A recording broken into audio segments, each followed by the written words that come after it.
السلام علیکم. ٹھیک ہو گیا ٹھیک ہو گیا وعلیکم ٹھیک ہو السلام. گیا. جی فرمائیے. میرا کوشچن ساحر ادیم سر سے ہے کہ سر جو ہے وہ اکثر کہتے ہیں کہ جو پاکستان میں لڑکیاں ہیں انہوں نے شادی کو اپنا مقصد بنا لیا ہے. تو میں نے سر سے پوچھنا تھا کہ کیا یہ وومن کی ایک نیچرل یا سائیکولوجیکل نیڈ ہے یا پھر یہ سوسائٹی کی وجہ سے ان کے مائنڈ میں ایک کانسیپٹ بن گیا؟ کیونکہ سر میری ایک سائیکیٹرسٹ سے بات ہوئی تھی تو انہوں نے مجھے کہا تھا کہ جو ایک عورت ہوتی ہے نا، اگر اس کی شادی لیٹ ہو رہی ہے یا اگر اس کا بچہ نہیں ہو رہا، وہ کنسیو نہیں کر رہی، یا اگر اس کے ہسبینڈ کی ڈیتھ ہو گئی ہے یا اس کو ڈائیورس ہو گئی ہے، تو یہ 3 کافی میجر ٹراماز ہوتی ہیں. پھر چانسز بڑھ جاتے ہیں کہ اس کے اندر کوئی مینٹل النس یا ڈپریشن وغیرہ ہوگا. تو سر کیا یہ تو آپ اس کو ایکسپلین کر دیں کہ کیا یہ وومن برین کی مطلب اس طرح سے ڈیزائننگ ہے یا پھر یہ ہماری یا ہم لوگوں کو ویسے ہی ہم نے اپنا کانسیپٹ خود ہی بنا لیا ویسے؟ بہت شکریہ آپ کا. جی ساحل صاحب. شادی تو ڈیزائن ہے، نیٹ ہے ہمارا. شادی کا جتنا بھی معاملہ ہم نے کرنا ہوتا ہے it is very natural. We are all built in to it regardless ہم کس کلچر میں. تو اس کا نہ ہونے کا غم، اس کا جلدی ہونے کی خوشی، اس کا یہ مطلب نہیں ہے کہ اس کو آپ مس ڈائریکٹ کریں گے نا. کی ناٹ مس ڈائریکٹ اٹ. ہم نے مس ڈائریکٹ کیا ہوا اس کو. ہم نے یہ بتایا ہوا ہے کہ یہ پرپز ہے، یہ پرپز نہیں ہے. کلچر میں ہمارے یہ پرپز سیٹ کر دیا گیا ہے. اللہ تعالیٰ نے تو نہیں کہا کہ دنیا میں آئے ہو اس لیے تاکہ تمہاری شادیاں ہو جایا کریں. اللہ تعالیٰ نے کہیں نہیں لکھا یا جس کی شادی نہ ہوئی وہ تو دوزخ میں جہنم میں جلے گا. ایسا بھی کچھ نہیں ہے. سو شادی کرنا بہت ہی اچھی بات ہے اور نکاح اللہ کے نبی صلی اللہ علیہ وسلم کی سنت ہے. مگر دنیا میں آنے کا مقصد جو ہے نا اللہ کی معرفت. دنیا میں اس انتظام کو پورا کرنا ہے جس میں ہر بچہ، ہر بڑے کے اللہ کی کنیکشن اصلی حق کے اوپر اسٹیبلش کرتے ہوں.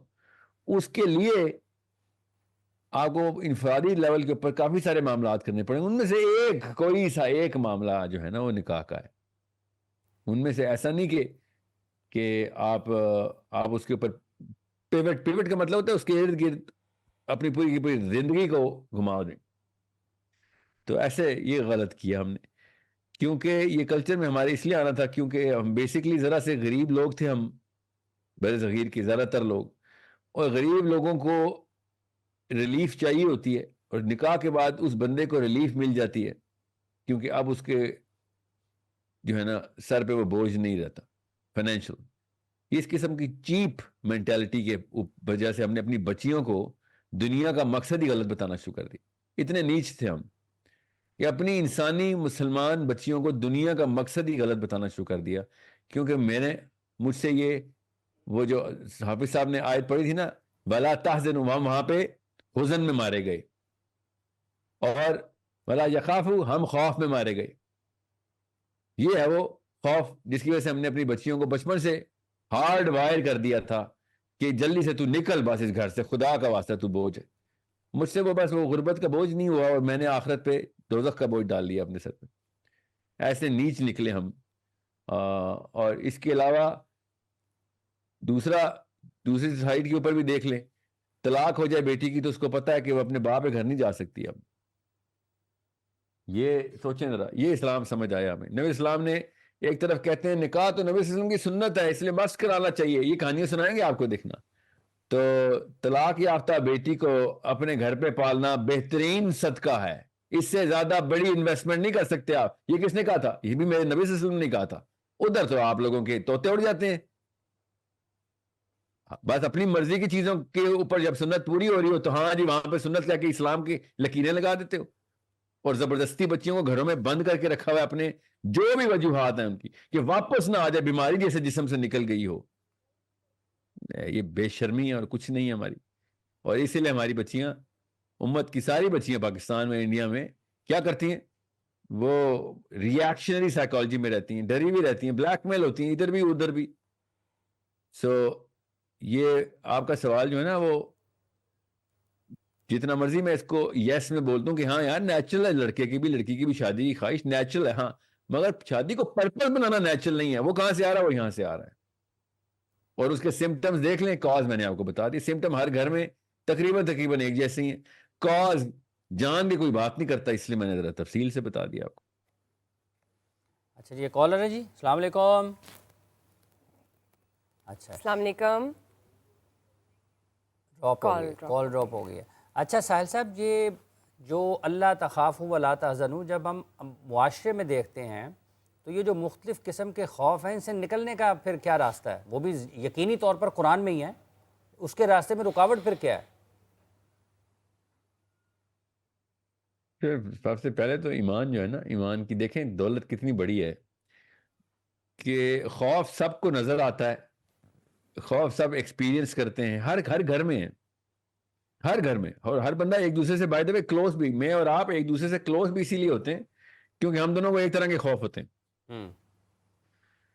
تو یہاں پہ نظر آتا ہے خوف، تو ہمیں ایمان کیوں نہیں نظر آتا؟ اتنی ضرورت تھی ایمان کی، ہم نے خود کیوں نہیں ایک دوسرے سے کہا کہ یار ایمان کی کتنی ضرورت تھی؟ اللہ تعالیٰ نے ایمان توڑ بتایا ہوا ہے اس خوف کا.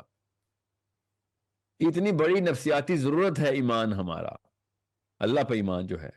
کسی اور پہ بھی ایمان رکھتے ہیں تو خوف ختم ہو جاتا ہے نا. اس کو ڈھارس کہتے ہیں نا. حافظ صاحب، میں آپ اسپتال میں ہوں اور آپ کو کہا جائے کہ دنیا کا بہترین ڈاکٹر آپ کے پاس آ رہا ہے، میں نے ڈھارس دے دیا، آپ کو تسلی ہو گئی. اس ڈاکٹر نے آگے کہا فکر ہی نہ کرو، تمہارا علاج ہمارے پاس ہے، یہ دوائی لو، ہو جائے کام. ڈھارس بندائی ہو گیا. بیسیکلی یہ سارا کچھ ایمان کی بیس پہ ہی ہو رہا ہے. آپ نے میرے پہ ایمان رکھا، میں ڈاکٹر لے آؤں گا. ڈاکٹر پہ ایمان رکھا، وہ دوائی لے آئے گا. دوائی پہ ایمان رکھا، وہ شفا دے دے گی. بیسیکلی ایمان ہی ہے جو خوف کا توڑ ہے. ہم بس دیکھ نہیں رہے اس کو، اور غیر اللہ کو دیے جا رہے ہیں، دیے جا رہے ہیں، دیے جا رہے ہیں. اللہ تعالیٰ کہہ رہے ہیں کتنے بنا لے گا؟ تجھے پتہ نہیں ہے، تو پڑھ، آسمان کو پڑھ، زمین کو پڑھ، درختوں کو پڑھ، نباتات کو پڑھ، حیوانات کو پڑھ تو صحیح، تجھے پتہ چلے سارا کچھ ایک ہی سسٹم میں، اور وہ سسٹم اللہ اپنے ہاتھ سے چلا رہا ہے. ادھر ایمان رکھ، ورنہ دوائی بھی نہیں اثر کرے گی، تیرے پیٹ میں جاتی ہے. مطلب دوائی تک تو پہنچے گا ہی نہیں، خیر وہ تو اسپتالوں میں ملتی ہے. تو اپنے بستر سے باہر نہ نکل سکے، پھر جائے گا کسی گاڑی میں، گاڑی لے کے جائے گی تو اسپتال میں، ہسپتال لے کے جائے گا تو ڈاکٹر کے پاس، ڈاکٹر لے کے آئے گا دوائی. یہ تو بہت بات کی باتیں ہیں، تو نکل کے تو دکھا. یہ اللہ تعالیٰ نے قرآن پاک کا سینٹرل سبجیکٹ ایمان ہی رکھا ہوا ہے نا. ہمیں کسی کو شک تو نہیں ہے، وہی ایمان لے کے آؤ. یا ایھا الذین آمنوا سے ہر آیت اللہ تعالیٰ سٹارٹ کر رہے ہیں کہ کہہ رہے ہو کہ ایمان لے آئے ہو، تو باقی کے کام ورنہ نہیں کر سکو گے اگر یہ ایمان نہیں لے کے. یا ایھا الذین آمنوا میں جو ایڈریس ٹو دا ورڈ مومنین ہے، وہ کیا ہے؟ وہ دوائی ہے، دوا ہے، دوا، دال واو الف دوا، کہ یہ دوائی ہے بھائی تم لوگوں کی. یا ایھا الذین آمنوا، یہ لو، تم تو کوارنٹینڈ ہو، تمہارے پاس تو ایمان ہے. یا ایھا الذین آمنوا، اس کے بعد آگے کے احکامات ہیں. ورنہ کیوں ہم کریں گے کوئی حکم پورا جب تک آمنو کے اندر آتے نہیں. یا ایھا الذین آمنوا، کہ ہم نے دوائی لگائی ہوئی ہے، یا اللہ ہمیں نہیں خوف آئے گا، ہم نے ویکسینیشن لگائی ہوئی ہے، ہمیں یہ خوف کا وائرس نہیں آئے گا، ہمیں یہ حزن کا وائرس نہیں آئے گا، ہمیں یہ ہرس کا وائرس نہیں آئے گا. ہم نے ایمان کی ویکسینیشن ہم نے دوائی لگائی ہوئی ہے ایمان کی. تو دیٹس واٹ ہر آیت میں یہی تو ہے. یا ایھا الذین آمنوا لا تکونوا کالذین آذوا موسیٰ فبرأہ اللہ. کیا ہے یہ؟ ہر آیت کے اوپر ایسی انسٹرکشن ہے جو صرف ایمان والا ہی لے کے آ سکتا ہے. تو ٹھیک ہو گیا. تو ساحل صاحب یہ بتائیے، جو ہم بات کرتے ہیں شادیوں کی اور شادیوں کے حوالے سے، تو قرآن پاک میں حکم ہے مرد کو 4 شادیاں الاؤ ہے، لیکن عورت کو تو نہیں ہے. جی ہاں، آپ کو پتا تھا نا اس بات کا پہلے سے، کوئی نئی خبر تو نہیں ہے. عورت یہ سوال کر رہی ہیں آپ، یا آپ مجھے اس پہلے حوالے دفعہ سے پتا؟ کیا مطلب are you telling me or explanation دیں asking گے؟ me؟ جی نہیں ہے سر. آدمی کو 2 3 یا 4 عورتیں جو کہ ان کو اس بندے کو پسند ہو، ان سے شادی کرے. ایکسپلینیشن کیا دینا؟ یہ اللہ تعالیٰ نے ڈیزائن ہی ایسے بنایا ہوا ہے کہ بھائی اسپیشی کو آگے اگر لے کے جانا ہے 10,000 20,000 سال تک، تو شادیاں کرو. اسپیشی ایسے نہیں آگے جانے والی، یہ پوری ہیومن اسپیشی کے آگے کے انتظامات کرنے ہیں ہم نے. تو this is the design of this is basic biology, جس میں کون سے زیادہ راکٹ سائنس ہے. اسپیشیز کو تو آگے لے کے آپ جانا ہے، اگر لیکن بشرا 4 شادیوں میں بیلنس بھی تو رکھنا ضروری ہے نا. نہ تو انہی کے لیے حکم ہے جو بیلنس کر سکتے ہیں. ہر بندہ تو نہیں 4 شادیاں کر سکتا نا. لیکن جو لوگ کرتے ہیں بایولوجی وہ کا عدل بیلنس انصاف الگ نہیں ہے. کر پاتے. دیکھیں بایولوجی کا بیلنس، بشرا میں اور آپ ایک ہی وقت میں بات کریں گے تو مجھے نہیں سمجھ آئے گا آپ کا کوشچن کیا ہے. میں آپ کو ذرا بایولوجی کا بیلنس اور سائیکالوجی کا بیلنس سمجھا دیتا ہوں. بایولوجی میں تو آپ کو مطلب کوئی زیادہ راکٹ سائنس میں جانے کی ضرورت نہیں, کیونکہ when you know that there is a certain time limit at which a woman can have a child, a baby, بچہ پیدا کرنے کی خاص عمر ہوتی ہے خاتون کی, آدمی کی نہیں ہوتی. تو یو کین انڈرسٹینڈ کہ بھائی یہ تو یہاں سے تو ایکویشن خود بھی سمجھ آ جاتی ہے کہ کتنی جلدی کتنا کس طرح کا انتظام کرنا ضروری ہے اس دونوں جینڈرز کو بیلنس کرنے کے لیے. دوسرا, ٹیکنیکلی اسپیکنگ, یہ جو اعتراض بھی آئے گا نا, ابھی آپ نے سنی ہوگی بشرا, آپ کے پاس بھی لڑکیاں آتی ہوں گی کہ اسلام میں یہ کیوں ہے, آپ کا تو ایمان پورا ہے I'm sure, مگر لڑکیاں تو آپ سے آگے پوچھتی ہوں گی کہ یہ اللہ تعالیٰ نے کیا سائنس بنائی ہوئی ہے, ہمیں نہیں پسند کہ ہمیں بھی 4 شادیاں کرنی ہیں. تو ان کو کہہ دیا کریں کہ کریں, منع تو نہیں ہے اسلام میں عورت کے لیے زیادہ شادیاں کرنا, ایک وقت میں زیادہ منع ہے نا, ورنہ تو نہیں منع, سمجھ رہے ہیں. تو یہ ایک وقت میں نکاح کی بات ہو رہی ہے, ورنہ کوئی ایک عورت دوسرا تیسرا چوتھا نکاح بھی کر سکتی ہے, پچھلے کو طلاق دے یا خلا لے, پھر پچھلے کو طلاق دے خلا کریں.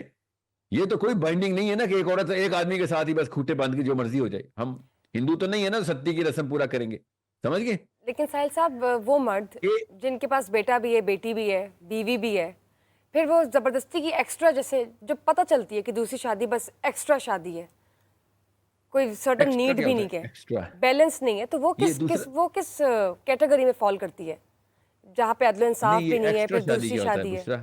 ایکسٹرا شادی سے مراد یہ کہ آپ کے پاس اولاد بھی ہے, آپ کے پاس اچھی بیوی بھی ہے, آپ سٹیبل بھی ہے, لیکن پھر بھی آپ دوسری شادی کے لیے جمپ کرتے ہیں جبکہ آپ کے پاس سب کچھ آلریڈی ہے. جس کے پاس اولاد نہ ہو وہ دوسری شادی کر لے, خیر تو ہے. عدل و انصاف کی بات ہو رہی ہے نا یہاں پر کہ حکم تو 4 شادی کا تب ہے جب باقی سکتا ہے, بہت اس کو تو ضرورت چھوڑ ہے, دینا. یا تو دیکھیں آپ بیلنس کر سکتے ہیں. اور دیکھیں بشرا جو دوسری بیوی کیا پہلی بیوی کے ساتھ بھی عدل نہیں کر سکتا, اس کو پہلی بیوی بھی چھوڑ دینی چاہیے. وہ بھی نہیں چھوڑنے دیتی نا وہ عورتیں. وہ سمجھیں عدل پہلی بیوی کے ساتھ بھی فرض ہے, صرف 2 کے بیچ میں نہیں فرض. مجھے اب آپ کی سمجھ نہیں آئی, دوبارہ کہیں. ایک کالر لے لیتے ہیں. عدل انصاف کرنا ایک بیوی کے ساتھ بھی اتنا ہی فرض ہے جتنا 2 یا 3 یا 4. یہی تو بات ہو رہی ہے. اگر پہلی بیوی کے ساتھ بھی عدل انصاف نہیں ہو رہا تو پہلی بیوی کو بھی چاہیے کہ خلا لے لے, سمجھ رہے ہیں. یہی تو میں پوچھ رہی ہوں, یہی تو بات کر رہی ہوں میں. ہاں تو وہ دروازہ تو نہیں بند ہوا نا, وہ تو آپ کبھی بھی خلا لے سکتی ہیں. لیکن خلا تو حل نہیں ہوتا نا ہر چیز کا. اس طرح سے سوسائٹی میں ہر کوئی خلا لینا شروع کر دے. نہیں سمجھ آیا پھر. I thought آپ جو عدل کر سکتا ہے اس کو تو کوئی مسئلہ نہیں ہے نا بشرا, وہ تو کر لینا. یہ بات کر رہی ہوں, بالکل ٹھیک ہے. ہاں وہی تو میں کہہ رہا ہوں کہ عدل کرنا تو ویسے ہی ضروری ہے. اگر وہ آپ پہلی کے ساتھ بھی نہیں کر رہے تو پہلی کو بھی اللہ حافظ کر دیں.